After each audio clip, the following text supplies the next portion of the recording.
So, good day, sir. We are Group 10. We're here to present our presentation. I am Decalitso Marcos Mayo, and here's my group, Tebes Piolo, Orhelio Blair, Isulan Genesis. And here's our semifinals. The navigational voyage marks and beacons. Outcomes. To help the student to know about the navigation voyage marks beacon.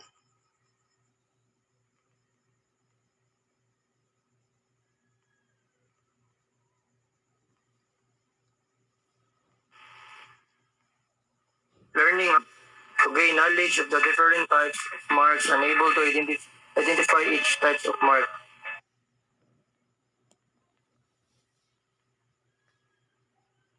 The importance of the topic. The students of the navigational buoys, marks, and beacons. Importance of learning the different types of marks and to familiarize the color symbols and its uses of the marks. Buoys. Buoy floating object anchored at definite location to guide or warn mariners, to mark position of submerged object, or to moor vessel in leo or anchoring. Two international buoy system are used to mark channels and submerged dangers navigational aid. Nav aid, also known as aid to navigations, ATON, are special structures such as lighthouse, lightships, beacons, buoys that are used to enhance safety by providing more opportunities to obtain LOPs. A navigational aids, also known as aid to navigation, is any sort of signals, marks, or guides equipments which aids to travel and navigation, usually nautical or aviation travel. Common types of such aids include lighthouse, buoys, fog signals, and day beacons. It is from or aid navigational pilotage or identifies approximate position, maritime channel hazard, admirative area to allow buoyed ships and sailplanes navigational safety. A fixed artificial navigation mark that can be recognized by its shape, color, pattern, top mark, or light character, or a combination of these. It may carry various additional aids to navigation. Beacons help guide navigators to their destination. Types of navigational beacons include radar reflectors, radio beacons, sonic and visual signals.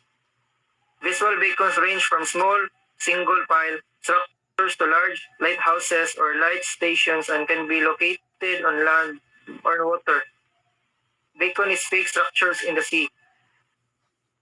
Ayala Voyage.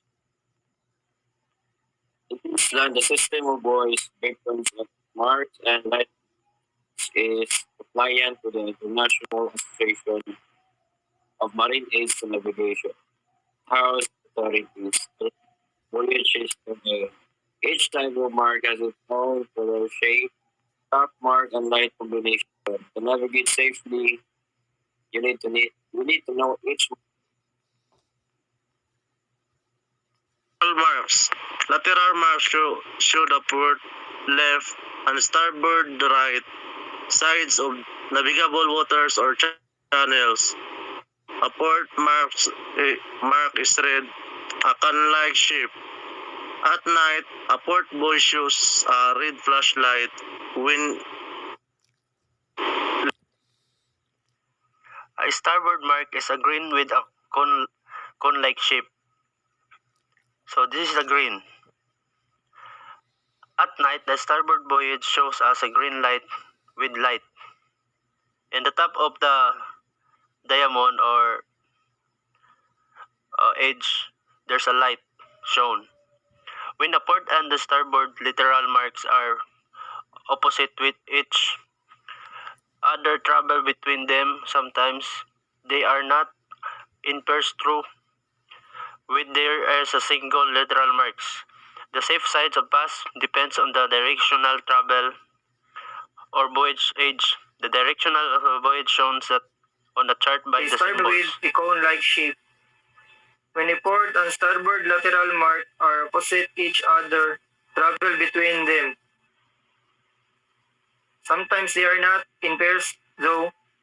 When there is a single lateral mark, the safe side to pass depends on the direction of travel. The direction of voyage is shown on charts by symbol.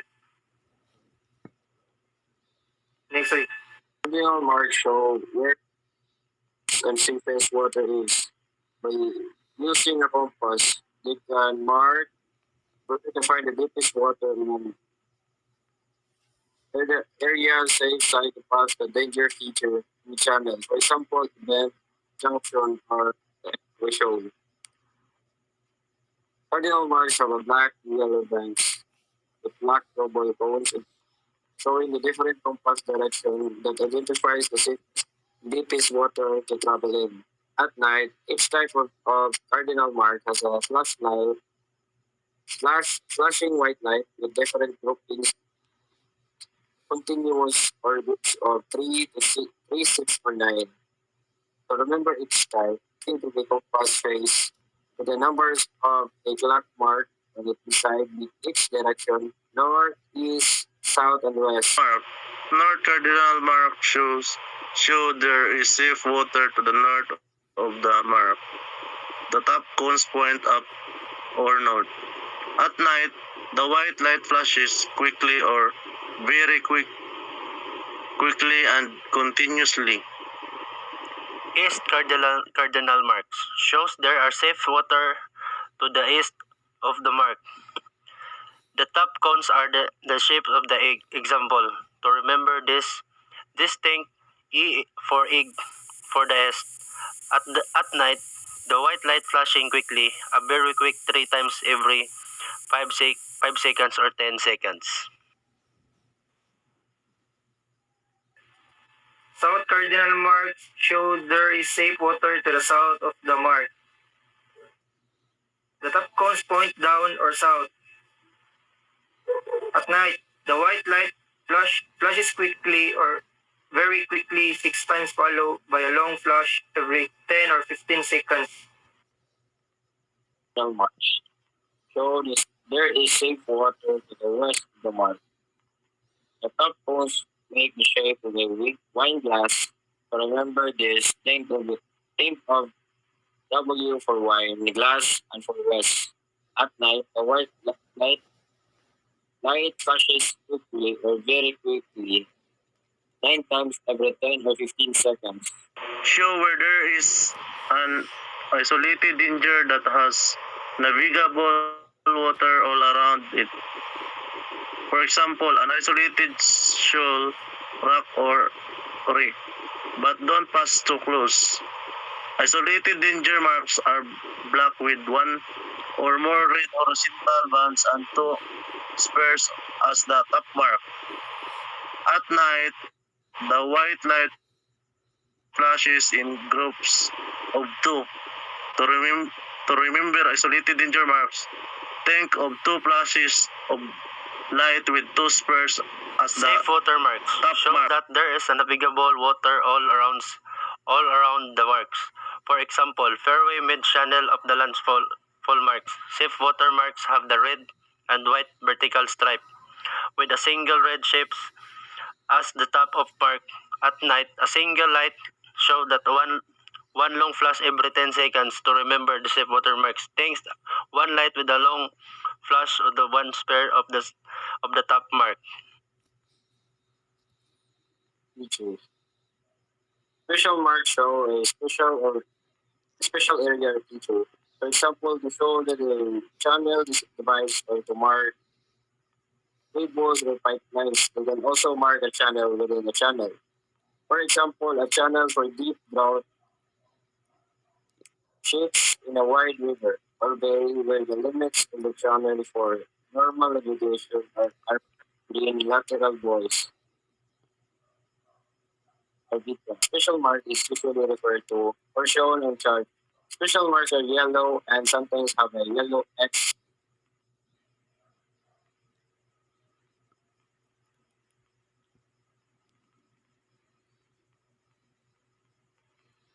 Emergency rake marking buoy.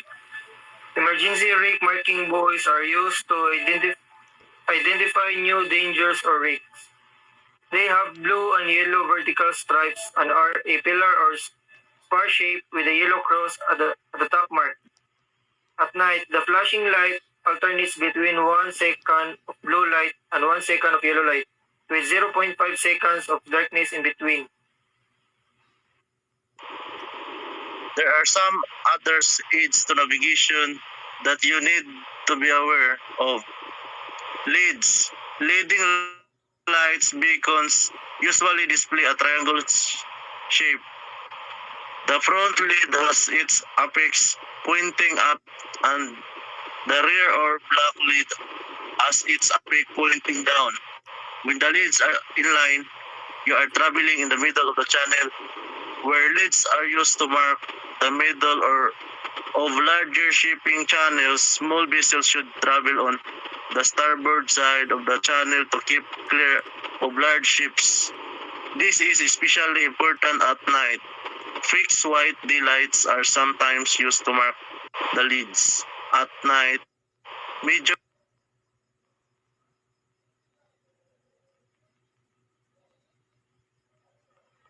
Blue middle channel marks are fixed in the blue lights that marks the middle of the channels for vessel passing under the bridge. On chart, they are normally shown as the stars with the flash symbols.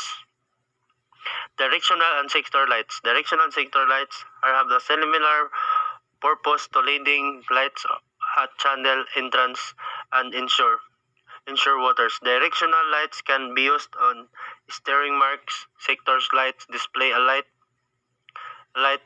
different colors, usually green, white, red. Port traffic signal lights.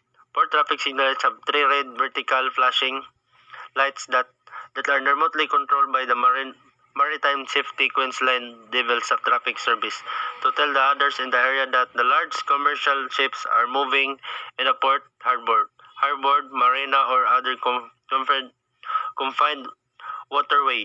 Vessel must not enter or depart on the port or harbor area when the port traffic signal lights are flashing. So that's all, sir. Here are references for semifinals week 1. Thank you, sir.